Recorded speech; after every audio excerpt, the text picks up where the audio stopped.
chcemy, tak? No dobra. Witam serdecznie. Ja nazywam się Krzysztof Energik Micielski. Również witam, ja się nazywam Bartek Bart Jakubczyk, a to jest? Najgorszy, podcast z najgorszą nazwą Gralogi. Nadal nikt nie zaprezentował nam jakiegoś lepszego pomysłu, więc mamy taką nazwę, jaka była. I dzisiaj pogadamy sobie o kamieniach milowych branży gier wideo. No cóż, spory temat, ciekawy, ja zastanawiam się troszeczkę, jak to będzie wyglądać, czy jeżeli my będziemy mówić o starociach, ile osób będzie chociaż, wiesz, na czasie. Wiedziało, o co chodzi, nie? Dokładnie, kto zrozumie. To jest w ogóle ciekawe, bo dzisiaj będzie taki podcast, jak to było fajnie, a jutro mamy podcast, że kiedyś było lepiej, czyli taki geriatryczny podcast. Bardzo troszkę. geriatryczny. Ja bym powiedział, że to jest ciekawy podział, bo dzisiaj mówimy o tym jako, powiedzmy, takie staruszki, co się zdarzyło, jeżeli chodzi o game dev, o branżę gier wideo, że dotarliśmy do tego momentu, gdzie jesteśmy. Jutro powiemy o tym, że może kiedyś było lepiej, więc to jest podcast dla starych ludzi i nie wiemy, Tak. co tu robicie. Tak. Więc zaczynając od tych kroków milowych, myślę, że jedną z najważniejszych gier, i niektórzy może wiedzą, jaka to gra była, pierwsza gra, znaczy niektórzy mówią, że to pierwsza gra, to nie do końca pierwsza gra i to też nie do końca pierwsza konsola, ale chyba taka najbardziej znana. Czy ktoś wie, o czym mowa? Pong, tak jest, Pong. Czekajcie, mam prezentację, w ogóle to śmieszna sprawa, bo prezentacji jeszcze nie widział Bart, więc nie wie, co jest w tej prezentacji. Ja jestem tak więc samo ciekawy jak wy w tym momencie. Tak, my totalnie na żywca lecimy, Pong. Ale tak naprawdę to nie była pierwsza konsola, czy też pierwsza gra, bo wcześniej był jeszcze Magnavox Odyssey, który bazował tak naprawdę na brown boxie niejakiego pana Ralpha Bera. Natomiast Pong był taką pierwszą grą, która spopularyzowała jakby granie i to jest ciekawe, że była to już gra multiplayer. No i teraz moje pytanie do Barta, czy grałeś w ogóle kiedyś w Ponga? Po pierwsze grałem jak najbardziej, ale dodam więcej. Jeżeli ktoś chce, to może zagrać nawet w tym roku na PGA, bo jeżeli dobrze kojarzę, w hali 5A stoi maszyna do Ponga i myślę, że później się tam wybierzemy na małą rundkę. Musimy się zmierzyć. Oj tak, to będzie pojedynek starych tytanów. Natomiast warto wspomnieć, że gra powstała w 1972 roku i stworzył ją niejaki Alan Alcorn. Tak naprawdę później na Atari pojawi się dzięki Bushnellowi również Pong, tam będzie potem sprawa w sądzie o to. Natomiast to jest w ogóle ciekawa rzecz, bo jak sobie spojrzysz na tego Ponga, jak to wygląda, nie? Ludzie w tamtym czasie jeszcze nie wiedzieli, czym są konsole, nie? Wchodzą na przykład do, nie wiem, baru, odpalają sobie, wchodzą do baru, patrzą, jakaś jest maszyna i wiesz, coś się rusza, coś odbijasz, nie? To jest w ogóle coś niesamowitego, że jakby narodziła się od razu jakby interaktywna rozgrywka i to jest też ciekawe, że od razu na dwie osoby, że to nie była gra jednoosobowa, tylko ona jakby już zachęcała do grania dwie osoby przeciwko sobie.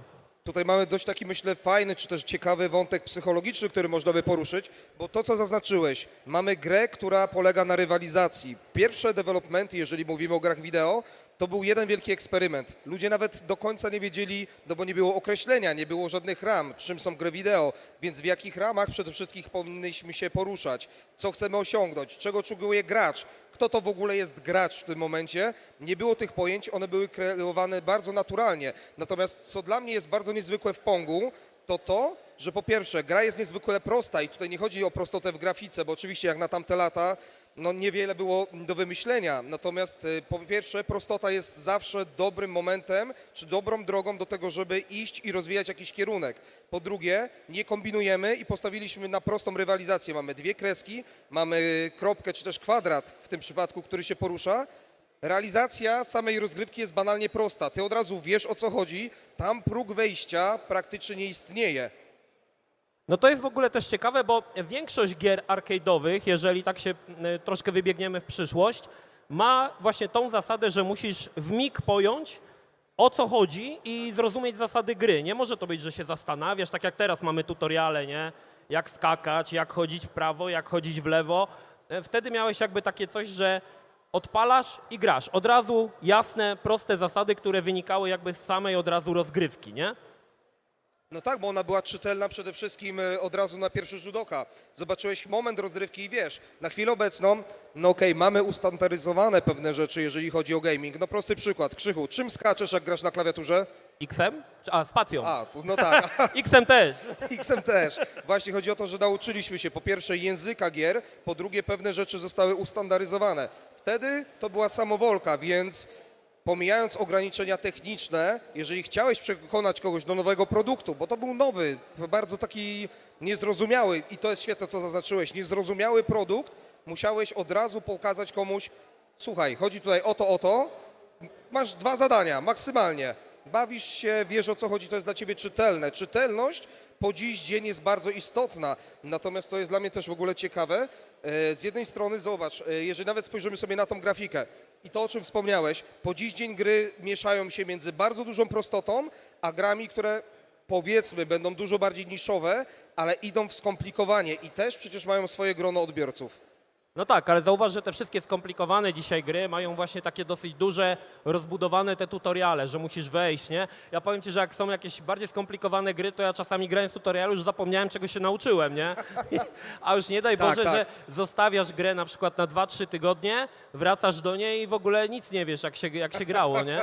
I trzeba wszystko sobie od nowa jakby ponownie się uczyć. Dobra, przejdźmy do kolejnego slajdu, bo teraz będzie jedna z pierwszych takich konsol, które spopularyzowały granie w domu.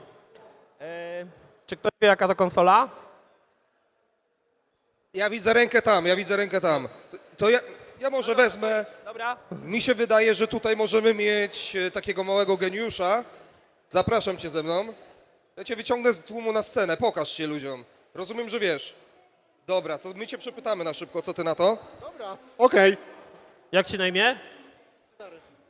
To jest Cezary, siemanko. Cezary, zapraszam, siadaj. Słuchaj, jaka to tam ta pierwsza konsola według Ciebie była?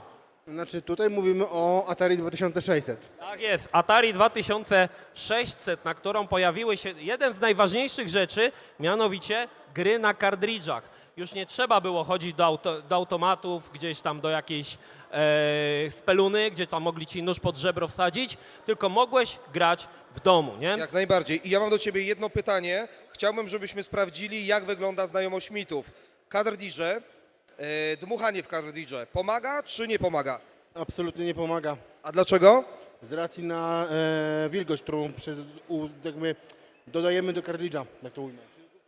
Chodzi o to, żeby dmuchanie do kartridża jest mitem stricte. Opierało się to na tym, żeby dmuchaniem tak naprawdę sprawdzamy, że kropelki śliny, czyli wilgoć dostała się do środka i przyspiesza tak naprawdę kordowanie. Dokładnie, także w dużym skrócie dmuchając dostawały się drobinki śliny, to powodowało korozję, rdzewienie, no i to, co myśleliśmy, że działa, tak naprawdę nie działało. Mając dobre intencje, psuliśmy własną rozgrywkę, własną pasję. Krzysiek, no ja myślę, że tutaj... Słuchaj Cezary, a miałeś okazję zagrać kiedyś na Atari 2600? Przyznam nie, aczkolwiek powoli staram się budować kolekcję retrokonsolek i poluję na to. Aha, na Poluję, tą na oryginalną, razie mi się tak? nie udało jeszcze, ale mam nadzieję, że mi się w końcu Okej. uda upolować w dobrym stanie, tak żebym mógł sobie zachować jako przykład na początków gamingu. Dobra, dziękujemy Ci Cezary, mamy dla Ciebie tu jakieś upominki. Mikrofon, podkładkę i nie wiem co. I małe kilka gadżecików, Obsorki. także nagrodą dla Ciebie, gratulujemy, a przy Dziękujemy okazji Ci. dzięki wielkie, że podzieliłeś się z nami wiedzą. Dzięki serdeczne. Jedyne, czego mi żal, to to, że jeżeli nabędziesz już Atari 2600, czego bardzo serdecznie Ci życzę, to Ci się niestety do tego nie przyda. Ale możesz nas zaprosić, żebyśmy sobie pograli u O, Ciebie. ja chętnie, no. Jak uda mi się dorwać, zaproszę. Dobra, dzięki. Starfield fajny? Grałeś? Teraz jest skończony. A, okej. No to grubo, 2 razy Starfielda skończył. Z modami czy bez? Z modami czy bez? Aha, raz z modami, raz bez modów. Słuchaj, teraz to jest też ciekawa sytuacja, no bo czy jednym z kroków milowych nie jest też tak spopularyzowanie modyfikacji przez community, że doszliśmy do sytuacji, gdzie Starfield uważam, że jest grą całkiem przyzwoitą, no ale jednak community musi w pewnym momencie przejąć troszkę pałeczkę. To jest ciekawy taki moment, ja bym to nazwał dysonansem poznawczym, gdzie nie mamy tej sytuacji, gdzie kiedyś, że raczej byliśmy nastawieni, że gra wychodzi, w większości wypadków oczywiście, bardzo mocno dokończona. To był produkt, który uznawaliśmy za finalny. Ja uważam, że ta sytuacja już praktycznie nie istnieje. No wiesz co, no wtedy nie było internetu, także jak ktoś skopał sprawę, no to wiesz, trzeba było zakopać gdzieś na pustyni w Nevadzie, nie? To było to Czekaj, jedno czekaj. z wyjść, ale do tego zaraz dojdziemy, nie? No właśnie to za chwilę, ale tak, Nevada to jest świetne miejsce, Las Vegas to jest świetne miejsce, ale nie chodzi nam tutaj oczywiście o to, żeby być hazardzistą. Ale wracając do Atari 2600, mam tutaj jedną grę. Dobra, weźmiemy kogoś, jak ktoś wie, co to za gra.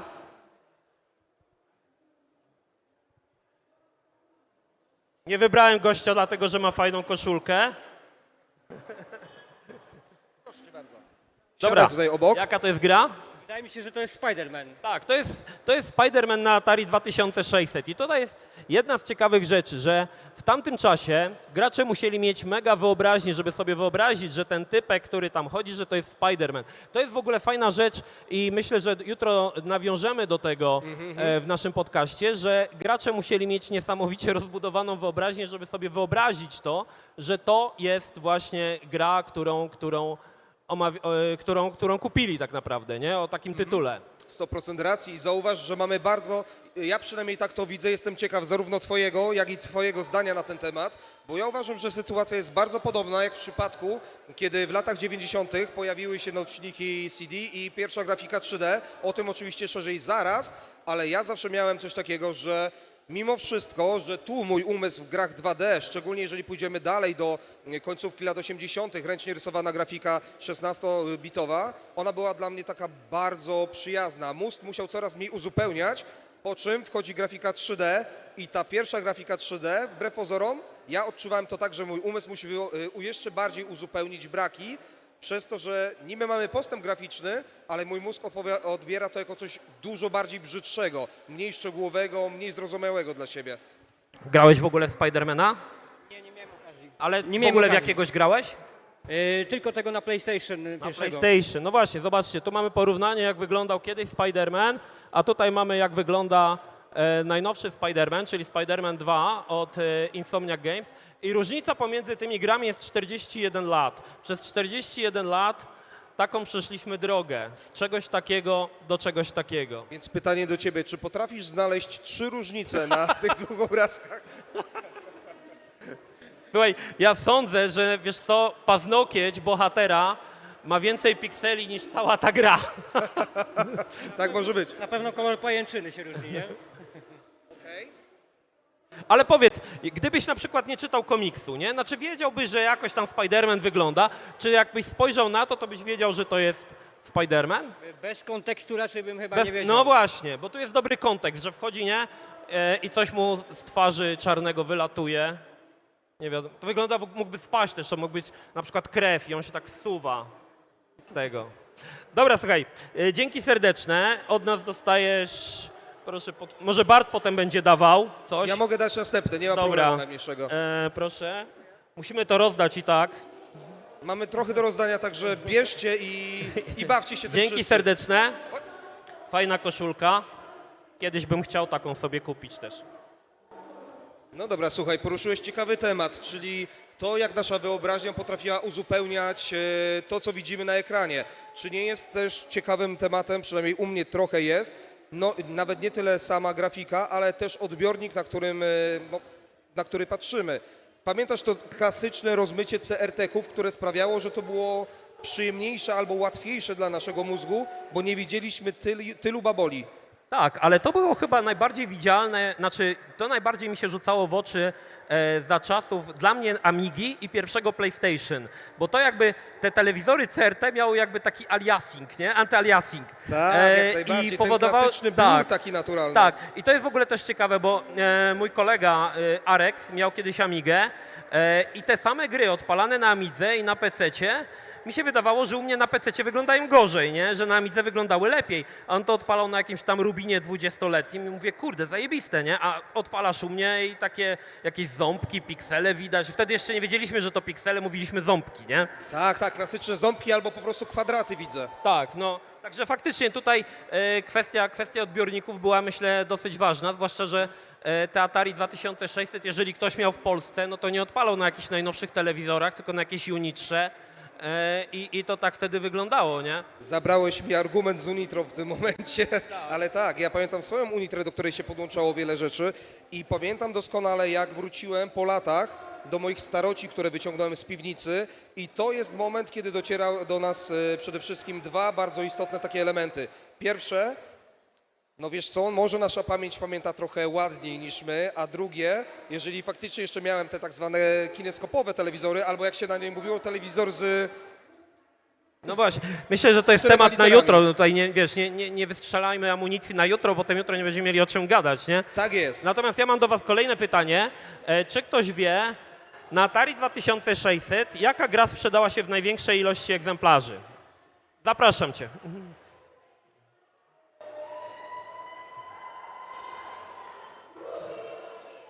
My żeśmy się już widzieli, a jak Ci na imię? Łukasz. Siadaj tam. Łukaszu, zapraszam obok. To jest temat z Nevadą? Dobra, Na to razie nie jaka ta gra, spoileruj, nie spoileruj. jaka gra najlepiej sprzedała się na Atari 2600? Jeszcze raz powtórz, proszę. Jaka gra sprzedała się najlepiej na Atari 2600? Gra, która była tworzona na gwiazdkę, wyprodukowano ją w znacznej ilości sztuk, jest to E.T. Tak, to jest właśnie paradoks całej sytuacji, że gra, która tak naprawdę przyczyniła się troszkę po części do krachu w 1983 roku, była najlepiej sprzedającą się grą na Atari 2600. To ja zadam takie dodatkowe pytanie do tego, że ona była najlepiej sprzedającą się grą. Czy wiesz, dlaczego w ogóle była najlepiej sprzedającą się grą? Czy wiesz co się kryje za tym? Bo tam jest taki dodatkowy mały smaczek. Ona przypadkiem nie powstała w większej ilości sztuk niż samej konsoli powstała? Tak, tak. Jednym z powodów było to, że było więcej sztuk niż konsol na rynku, więc siłą rzeczy ona nie mogła się w takiej ilości... Krzysiek, tutaj padło ciekawe pytanie i ja na nie nie odpowiem, ale to jest ciekawe pytanie. Czy kojarzysz może, ile było sztuk E.T. wydane? To była spora liczba. Nie wiem ile, nie pamiętam, To szczerze musimy mówiąc. uzupełnić. Musimy uzupełnić. Nie pamiętam ile. W każdym razie no, w którymś momencie stwierdzono, że nie ma co z tymi grami robić. No i zakopano je na pustyni w Nevadzie. Kilka lat temu odkopano te gry i to są takie dosyć, powiem Ci, ciekawe artefakty ogólnie. Te E.T. Ja mam w domu E.T., bo robiłem kiedyś taki film z mojej niszowej serii i to E.T. faktycznie, tylko że ja nie mam tych z Nevady, nie? Ja kupiłem No na i eBayu, właśnie to to miało jeszcze być nie, wtedy nie pytanie. odkryli jeszcze, nie? Ale wiesz, co mnie zastanawia teraz, bo znasz to powiedzenie, że coś jest warte tyle, ile ktoś jest w stanie za to zapłacić. Tak, dokładnie, I no. doszliśmy do momentu, gdzie śmieć, który kiedyś został wyrzucony, zakopany, teraz ma wartość kolekcjonerską. Jest w tej szaleństwie jakaś metoda, to na pewno pytanie i to ja jestem ciekaw, biorąc pod uwagę, no znasz generalnie grę E.T., wiesz, że ona jest słaba, tak? Czy trzeba cię przekonać? Nie, absolutnie. Wiesz, czy ty byłbyś zainteresowany takim artefaktem za grube pieniądze odkopanym z Nevady? Oczywiście, że tak. Oczywiście, że tak. No jestem tutaj kolekcjonerem głównie przez Krzyśka. Także zdecydowanie sprzedaję taki wszystko produkt po zawyżonych odgrzebany cenach. z piachem, takim grubym mułem stałby dumnie za gablotką u mnie w pokoju. Ja myślę, że to jest właśnie też fajne, że ludzie kolekcjonują dlatego, że to jest taki fragment historii, nieważne czy negatywny, czy pozytywny, ale bardzo znaczącego jakby czasu, historii, który gdzieś tam się wcześniej wydarzył. Dziękujemy Ci bardzo. Dziękujemy bardzo. Poczekaj, To to Ci ja tutaj pogrzebię teraz. Łukasz teraz, poczekaj, nie uciekaj. Łukaszu, poczekaj, nie uciekaj. Zaczerpnij dłonią. Zaczniemy od tego, proszę cię bardzo. Podkładeczka, nawet dwie. Fenomen. Tego dodaj dużo, bo tego jest od groma tych. Tego, co nie?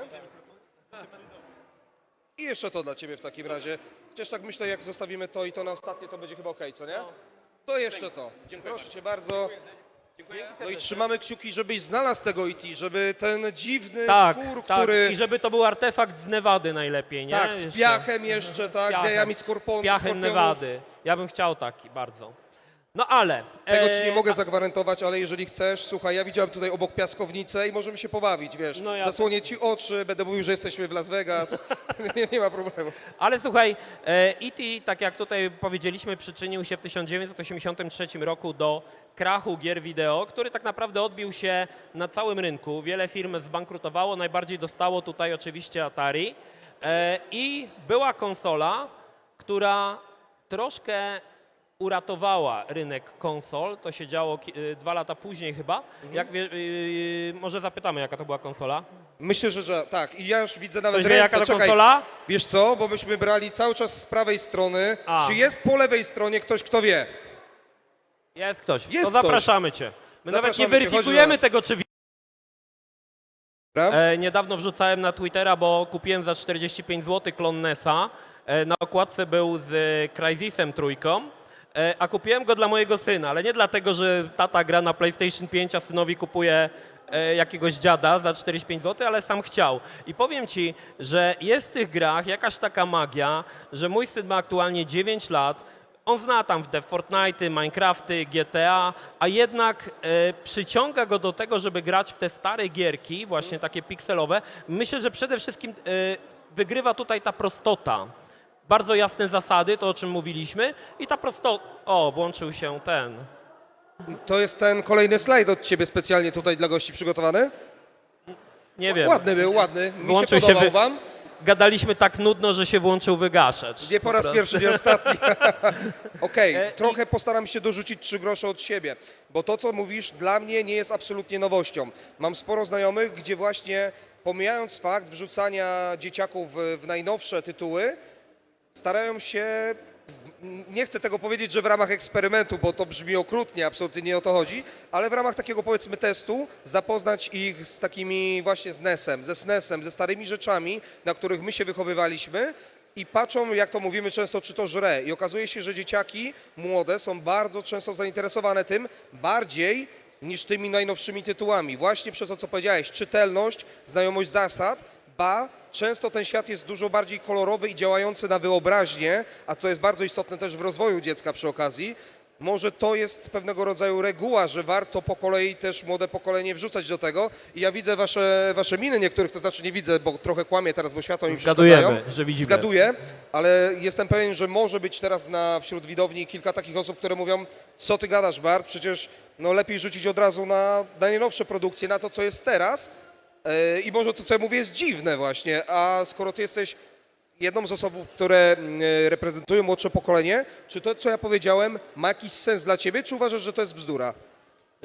Raczej namawiam do grania w retro i staram się też młodszemu trochę pokoleniu o te parę lat przekazywać gdzieś tam, uczyć. A jaki jest twój powód? Jak ty na to patrzysz? Dlaczego? Oj, ciężko powiedzieć. W kilku zdaniach? Dobra, to nie będziemy cię tutaj męczyć, ale to jest właśnie ciekawe, co poruszyłeś. Dzieciaki często lgną do prostoty i do tego, co pobudza wyobraźnię, bo to buduje też emocje później. Tak, coś takiego jest. Znaczy akurat w moim przypadku, no to wiesz, przemawia też bardzo to, że gry są często multiplayerowe i że gramy razem, tak? Na przykład w Snow Brosa gramy razem, w Kontrę, w Double Dragon i to jest też, wydaje mi się, takim faktorem przyciągającym, że grają 2 osoby, tak? Oj tak, oj tak. Współzawodnictwo, szczególnie to współzawodnictwo, kiedy mamy przeciwnika koło siebie. Tak. To jest zupełnie inny wymiar rozgrywki i inny w ogóle wymiar zabawy w tym wszystkim, kiedy masz kogoś koło siebie. Jasne, to mogą być czasami delikatne przepychanki, ale mówimy o tych pozytywnych oczywiście. To mogą być czasami jakieś uszczypliwości, to może być wspólna zabawa, śmiech i jakby śmianie się z samego siebie, jak bardzo się coś skiepsiło, a granie przez internet zabiera bardzo ważny w moim mniemaniu aspekt. Nie mówię, że jest złe i że mamy tego nie robić, absolutnie tak na to nie patrzę, bo to ma swoje miejsce i też można się przy tym bawić świetnie. Natomiast jest spora różnica w odbiorze przez nasz mózg i szczególnie przez mózg młodej osoby, jak bawimy się na żywo razem tutaj, a jak bawimy się z obcą osobą albo osobą, którą znamy, ale totalnie jej nie widzimy. Dziękujemy Ci serdecznie, że wpadłeś. Że posłuchałeś Bart naszego ma tutaj monologu. Za Ciebie jakieś gifty, Mój drogi, zostały nam resztówki, więc zaczerpnij dłonią. ja ci dam ten karton. Masz Jak najbardziej. Dostajesz od nas karton, a w kartonie masz jeszcze jeden karton i kilka rzeczy w kartonie. Rozdasz znajomym najwyżej. Dzięki serdeczne. Dziękujemy ci bardzo. Musimy się troszkę przenieść teraz w czasie troszkę do przodu, do roku 1992, Okej. kiedy niewielka firma robi bardzo słynną grę shareware'ową. Czy ktoś ma jakieś pojęcie, o czym ja tutaj w ogóle mówię, o jakiej grze? Czekaj, widzę jedną, 2 ręce, 2 dłonie. Widzę 2 dłonie. Z lewej strony teraz mam wybrać. Jest Teraz ktoś z lewej? bo ostatnio było z prawej 3 razy, Nie ma. więc Nie ma z lewej. Dobra, zapraszam cię w pomarańczowej koszulce. Tak. Też dobra koszulka. Dreamcast. no i Szanuję. widzisz, gadamy o starociach, proszę Witam bardzo. ponownie. Cześć, jak masz na imię? Paweł, Cześć Paweł, siadaj. O jakiej grze jest mowa? Wolfenstein. Tak, Wolfenstein 3D, który tak naprawdę zapoczątkował, nie do końca, bo wcześniej jeszcze była gra, która się nazywała Ken's Labyrinth, ale tak naprawdę Ken's Labyrinth był grą, w którą niewiele osób grało, natomiast Wolfenstein spopularyzował tak on zwane rozpropagował granie, to bardzo granie mocno. oczami, jak to się mówiło wtedy. Nie było jeszcze wtedy terminu FPS, mówiło się, że się gra oczami, nie? Gra się oczami, dokładnie tak. Celownik, jeżeli w ogóle był, no to służył nam za jakiś wskaźnik, a zazwyczaj był to środek ekranu, gdzie zresztą po dziś dzień często widzimy, że niektórzy naklejają sobie coś na ekran, żeby wiedzieć jak trafić, chociaż wiemy, że we współczesnych tytułach często przy celowaniu to się troszeczkę przesuwa i to nie działa. Natomiast w tamtych czasach faktycznie tak to wyglądało. I teraz pytanie, jakie jest twoje doświadczenie z tymi tytułami? Miałeś, grałeś, jesteś fanem? Oczywiście, no, boomer shootery są najlepsze. Czyli rozumiem, że jeżeli chodzi o FPS-y, ty jesteś wymiataczem, zjadłeś na tym zęby. No to Krzychu od nas musi czegoś nauczyć, bo... Ale grałeś w Wolfensteina 3D, tak? Przeszedłeś z całego? Na Jaguarze. Na Jaguarze? Na Jaguarze. O, no to tutaj szacun, szacun. Akurat wersję Jaguarową sam John Carmack przenosił na konsolę Atari, także to była taka wersja z pierwszej ręki, że tak powiem, nie? Chyba najlepsza. Słucham? Według mnie najlepsza na Jaguara. Najlepsza. No ja na PC-cie chyba uważam, że jest najlepsza, ale okej. Natomiast jest jeszcze mała ciekawostka. Najlepsza graficznie wersja jest na 3DO. I absolutnie jakby różna od tego, co było na innych konsolach i na komputerach. Także jak ktoś chciałby sobie dzisiaj odświeżyć Wolfensteina, to albo Jaguar faktycznie, który jest taki najbardziej klasycznym Wolfensteinem, a jeżeli chodzi o tą najlepszą graficznie wersję, no to będzie według mnie tutaj 3DO. Okej, powiedz mi, ja w takim razie chciałbym spytać troszkę o twoją opinię na przestrzeni wieków, bo nie sposób nie... Znaczy, możesz się oczywiście nie zgodzić, jak najbardziej, to będzie też ciekawa dyskusja. Z mojej perspektywy, tak, Wolfenstein 3D to była jedna z tych gier, która zrobiła krok milowy. Przede wszystkim bardzo duża popularyzacja FPS-ów i powiedzmy, że postawienie pewnych ram, pewnych granic, według których później były tworzone inne tytuły. Wiemy, że na przestrzeni wieków, jak każdy inny gatunek, on troszkę ewoluuje. To jest naturalna kolej rzeczy, ale czy masz takie poczucie, że FPS-y zmieniły się po dziś dzień bardzo mocno, czy wciąż te część pytania, ale tutaj trochę się z tobą zgadzam, a czy nie masz czegoś takiego, że core zasad został niezmieniony? Jak bardzo twoje spojrzenie w tym temacie wygląda? Mi się wydaje, że kiedyś były bardziej arcade'owe, bardziej nastawione na samą rozgrywkę. Fabuła się tak naprawdę nie liczyła. Dzisiaj się trochę do tego wraca. Da się zauważyć taki boom na boomer shootery. No tak, teraz mamy szczególnie mocne nastawienie na fabułę, na przedstawienie cutscenek, które będą nas wprowadzać jako graczy przez ten świat, jasne? Wydaje mi się na przykład, że najnowsze Doomy dużo tracą na tej dodana jest ta fabuła. Powinno być o wiele mniej jej. No jest w tym coś, Krzychu, jest w tym Znaczy, coś. zauważ też, że jak wyszedł Wolfenstein, to była pierwsza gra, która ustanowiła pewne standardy w grach FPS. Na przykład to, że zbierasz klucze. Dzisiaj w grach się już nie zbiera kluczy w żadnym FPS-ie, nie? Dzisiaj chodzisz po prostu z punktu A do B, na przykład Call of Duty. Ma być fajnie, ma być napakowane akcją, ma to być... Szybko, dynamicznie. Tak, a kiedyś wiesz, no to musiałeś zbierać te klucze. Ja pamiętam, że przecież na Wolfensteinie to kod na nieśmiertelność był ML się naciskało na klawiaturze i wtedy Tak. łatwiej się grało. Natomiast zostań jeszcze z nami chwilę, bo rok później id Software wydaje kolejną grę. Doom. Doom. Tak, Doom, który... To nie tak, była trudna zagadka. nie, ale- no to nie była trudna zagadka. Doom, który tak naprawdę zdobył jeszcze większą popularność niż Wolfenstein, ale zauważcie, że nadal wykorzystywał on te same patenty, które były w Wolfie. Nadal broń była na środku, nadal zbierało się tam karty, nie klucze, tylko faktycznie karty, ale cały czas ten sam koncept jakby był kontynuowany. Oczywiście tutaj wygrało to, że była lepsza oprawa i dodano podłogę i sufit. W Wolfensteinie nie było tego, były tylko ściany. Były tylko ściany, te takie typowe kwadraty, prawda? I schody dodali. Co dodali? Schody. Schody, tak, schody tak. dodali i też był ciekawy koncept w Dumie, że nie było jeszcze ruchu kamerą góra-dół, że strzelając do przeciwnika, który był wyżej na schodach, jakby komputer sam obliczał, że w niego celujesz i w niego strzelał, nie? To też było ciekawe, bo to później się pojawi chyba w Dark Forces pierwszym, możliwość ruszania góra-dół kamerą. Natomiast tak, no tutaj jakby ten koncept nadal był jakby wzięty z Wolfensteina. No i skończyłeś w taki sposób, że nie wiem, czy tutaj jest jeszcze coś do dodania, natomiast jedna rzecz, na którą mogę zwrócić uwagę, bo zacząłem tutaj delikatnie, jakby starałem się sprowokować Cię do rozmowy na temat ewolucji tego wszystkiego. Widzimy wiele rzeczy, od tego, że nie ma już apteczek, nie ma już między innymi klucze, tak? Zbieractwo wygląda zupełnie inaczej. Teraz stosujesz przede wszystkim zasłony, starasz się odpocząć, żeby naturalnie regeneracja mogła w ogóle się zacząć, ale tak jak powiedziałem i zastanawiam się, jak bardzo się z tym zgodzisz, bo uważam, że w FPS-ach core bardzo mocno siedzi i chyba ciężko go zmienić, jeżeli chodzi o core rozgrywki. Dodatkowe rzeczy, dynamika, usprawnienia, pewnego rodzaju quality of life, one są świetne, bardzo widoczne, ale chyba to jest jeden z tych gatunków, który ciężko zmienić diametralnie, bo po prostu przestanie być tym, co było. Zgadzam się, podobnie jest z wyścigami na przykład. No z FPS-ami jeszcze można dodać fabułę, tak jak mówiłem, ale no trudno jest coś zmienić. Okej.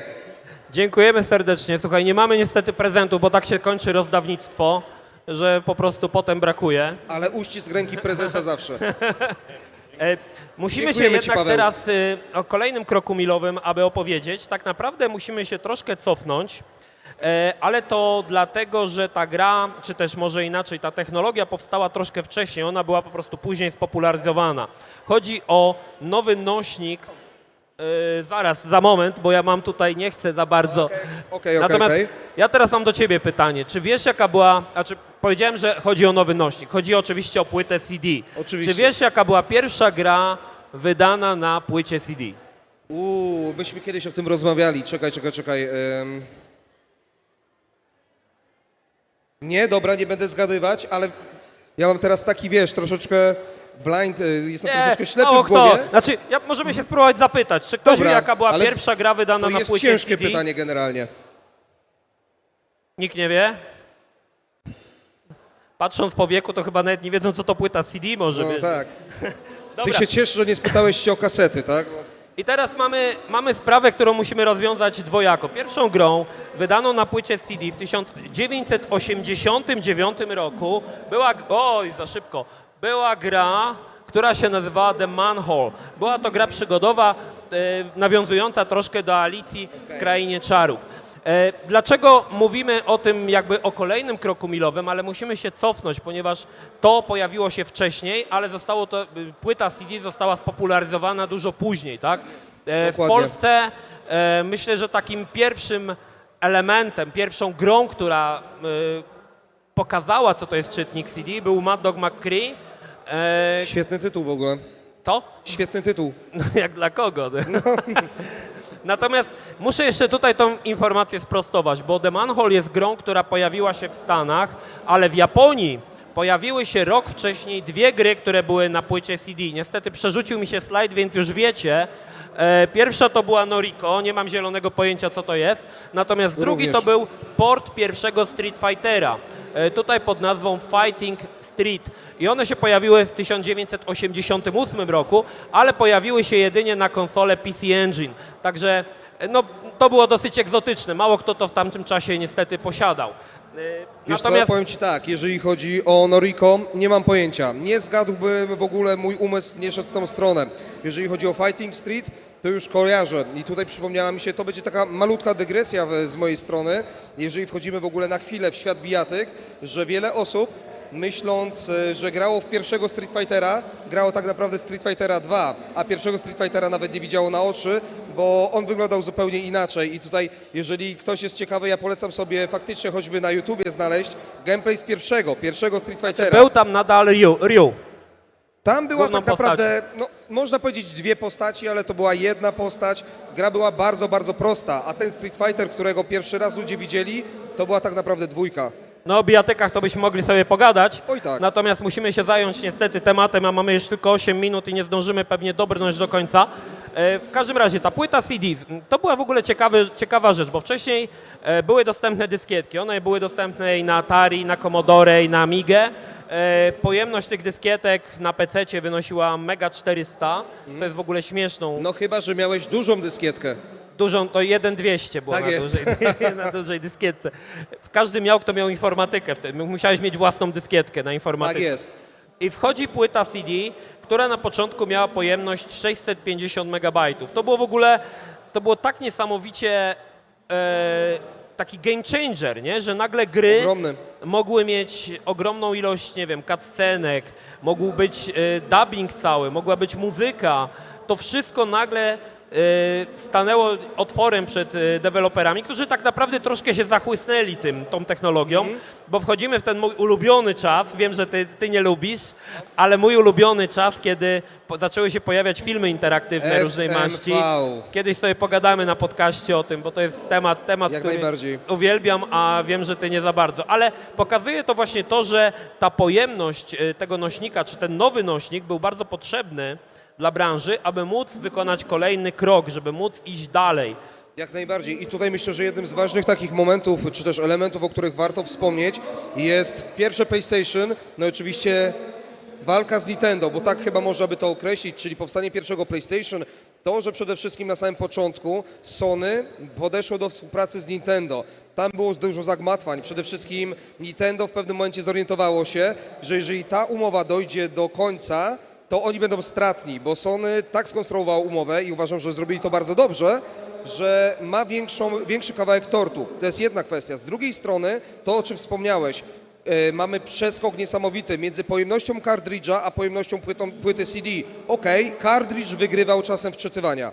Tu jak najbardziej. Natomiast zobacz, co się stało z serią Final Fantasy, która przez cały czas była na zupełnie innej konsoli, jako powiedzmy gwarant, unikat. Znaczy, tak naprawdę Nintendo planowało na początku Final Fantasy VII na Nintendo, Dokładnie. ale gdy okazało się, że nie będzie jednak tej płyty CD, no to musieli przenieść się na inną platformę. I tak naprawdę do dzisiaj seria jest bardziej kojarzona z PlayStation niż z Nintendo, nie? Dzięki 7. części tak No naprawdę. tak, mimo że serie Final Fantasy odniosły niesamowity sukces, jeżeli chodzi o konsolę Nintendo, ale to co powiedziałeś, od lat 90., od 7. części, one były później bezpośrednio związane z konsolą Sony. I tam tak naprawdę robiły największe sukcesy odnosiły, tam zdobywały największe, powiedzmy, nagrody. To jest bardzo istotne. Natomiast ja jakiś czas temu, jak robiłem sobie taki mały research, doszukałem się tego, że Nintendo próbowało jakby policzyć, ile kartridży by potrzebowali, żeby to zmieścić. Tak, było coś takiego, Tak, nie? i to była ogromna, to była straszna wartość. Oni stwierdzili, że nie ma takiej opcji, żeby oni na tym dealu zarobili. Po prostu nie było, nie kalkulowało się, to nigdy nie miało miejsca bytu. Znaczy wracając jeszcze do tego nośnika, jest tutaj też taka, można powiedzieć, że historia w pewien sposób zatoczyła koło, bo wcześniej gra była na dyskietkach, na przykład na 10, miałeś Amigę chyba, tak? Oczywiście. Amigę, no to jak miałeś tam na przykład Monkey Island, no to cały czas musiałeś tymi dyskietkami fachlować, ale potem Jasne, słapy. potem zaczęły gry wychodzić na większej ilości płyt i to były jeszcze czasy, kiedy nie było dysków w terabajtach, ale liczyło się dyski w megabajtach, więc na przykład Fantasmagoria była na 7 płytach, no i musiałeś te płyty wymieniać co jakiś czas. Oczywiście to było wiele lepiej zorganizowane, bo akurat Fantasmagoria była tak zrobiona, że na każdej płycie był osobny dzień, więc po prostu kończyłeś osobny dzień i przechodziłeś do kolejnej Tak, i płyty. przechodziłeś dalej. Jak Nie grałeś musiałeś się cofać, tak, co nie? natomiast jak grałeś na przykład na Amidze w Mortal Kombat, no to każda postać była na innej dyskietce, to musiałeś zmieniać. A nie? właśnie nie wiem, czy ty mi czytasz w myślach, czy co, ale chciałem się właśnie spytać. Którą wersję Mortal Kombat miałeś? Na dyskietkach czy na płycie CD? Oczywiście nie mówimy o pierwszej odsłonie. Znaczy ja na PC miałem tą wersję dyskietkową. Bo później, nie mówimy o pierwszej części, co nie? Później pojawiły się dwie wersje, dyskietkowa i właśnie na płycie CD, gdzie ta na płycie CD jest traktowana jako to najbliższe doświadczenie maszyną arcade. I Aha. byłem ciekaw, czy zostałeś Okej. przy dyskietkach, ale Okej. tak, wachlowanie floppy diskami było niesamowite, chociaż to nie ominęło również przecież nośników CD. Ja sięgnę do takiej gry, która w Polsce, no nie tylko w Polsce, ale w Polsce była niezwykle popularna, czyli Baldur's Gate. I w porównaniu do choćby Fantasmagorii, tam miałeś jeden dzień, przechodziłeś, a nie musiałeś wracać. Natomiast Czyli musiałeś z powrotem przełożyć. Tak, Znaczy, Baldur's to Gate jest- musiałeś włożyć poprzednie płyty. Zauważ, że potem faktycznie pojawiło się tak, że chociaż gra była na przykład na 7 płytach, no to wszystko się instalowało na dysku, nie? Po Tak. kolei, a faktycznie wtedy jeszcze dyski były tak małe, że no trzeba było tymi faktycznie płytami wachlować, ale przypadek akurat Fantasmagorii, Baldur's Gate'a, to nie jest przypadek, gdzie te gry nie były aż takie częste, że one pojawiały się na większej ilości płyt. Największą grą na płytach był chyba Black Dahlia, bo ona chyba była na 8 płytach. Natomiast większość tych gier była na jednej płycie lub tam na Tak, dwóch zazwyczaj czasami, nie? Pamiętajmy też o tym, że później oczywiście były wymyślone nośniki, które były dwuwarstwowe, które były dwustronne. Też była... Płyty. Tak, Tak, było coś takiego. jak najbardziej. To jest w ogóle ciekawe. Pierwsza płyta, słuchajcie, mamy tylko 2 minuty. Pierwsza płyta DVD wydana w Polsce to był film Mikrokosm w jakimś tam czasopiśmie i to była faktycznie płyta dwustronna, Tak że na jest. jednej stronie miałeś film, przekładałeś ją na drugą stronę i były inne rzeczy. Tak, były takie rzeczy faktycznie, chociaż to były bardzo, bardzo rzadkie sytuacje. Jak najbardziej, w szczególności też dlatego, że to pod koniec się nie sprawdzało. To nie było takie trwałe jak klasyczne No nie, płyty. nie, No tak. wiemy, jak wygląda klasyczna płyta, tak? Czyli mamy z jednej strony mamy warstwę plastiku, później Drugie- mamy ten nagród, tak. nadruk, na który się Tak. laserem powiedzmy wrzuca dane. A tu miałeś z dwóch stron. Dwóch stron. No, Koniec końców to nie tylko trzymało się ja, tak dobrze. ja powiem Ci, że z płytą CD dwustronną się nie spotkałem, ale z DVD się spotkałem. Nie wiem, czy płyty CD były dwustronne. Szczerze mówiąc, nie spotkałem się z tym nigdy. Znaczy w rękach nigdy nie trzymałem. Aha, Nie trzymałem nigdy w rękach. ale to ja Ci dam podtrzymać w ręku. Tak? Płytę. Dziękuję. Dziękuję. To Płytę. ja bardzo, Płytę bardzo się DVD. cieszę. No. Słuchajcie, została nam minuta 15. Niestety nie zdążymy opowiedzieć o wszystkim. Ale może chociaż pokaż kolejnego slajda. Kolejny slajd, dobra. Tak, żeby nie było. No mieliśmy PlayStation jeszcze Okej. i mieliśmy Voodoo. O PlayStation troszkę zaczęliśmy, bo to była konsola, która, no można powiedzieć, że troszkę tak wprowadziła na salony, nie, granie. Oj tak, słuchaj, z jednej strony to możemy nawet powiedzieć o kilku systemach. Możemy powiedzieć o Amidze, możemy powiedzieć o NES-ie, możemy powiedzieć też o PlayStation, w zależności o jakiej erze mówimy, o jakich grach i o jakim stopniu wprowadzenia. Te i kilka innych systemów, one miały potężny wpływ na branżę i potężny wpływ na odbiór rozrywki gier wideo, ogólnie branży gier wideo, jako rozrywki domowej. Coś, co mogłeś z salonu albo czasami nawet z filmów przenieść do własnego... Salonów arcade, tak. Tak, do własnego domowego zacisza. Słuchajcie, niestety muszę tutaj Bartowi przerwać, bo zostało nam 20 sekund, ale nie uciekajcie, jeszcze będziemy mieli drugą prezentację o Armored Core, natomiast jutro będziemy mieli jeszcze jeden podcast i będziemy mieli do rozdania figurkę z Cyberpunka, to już mogę powiedzieć. Już zdradziłeś, tak? tak. Już spoilery? No już wiesz, żeby przyszli, no bo tak to Aha. nikt nie przyjdzie. dobra, Także no to- dziękujemy serdecznie. Ja nazywam się Krzysztof Energik-Micielski. Ja nazywam się Bartek Bardia-Kupczyk, a to był najgorzej nazwany podcast. Gralogi. Dziękujemy serdecznie. Dziękujemy wam bardzo. Czyli co, my robimy teraz chwilę przerwy Chwila przerwy i zaraz wracamy. i później co, ja gram, a ty gadasz. Ty grasz. Dobra, mamy fajny podział obowiązków. Gorzej ci idzie, to będziesz grał. Tak, ty lepiej gadasz, ja lepiej gram.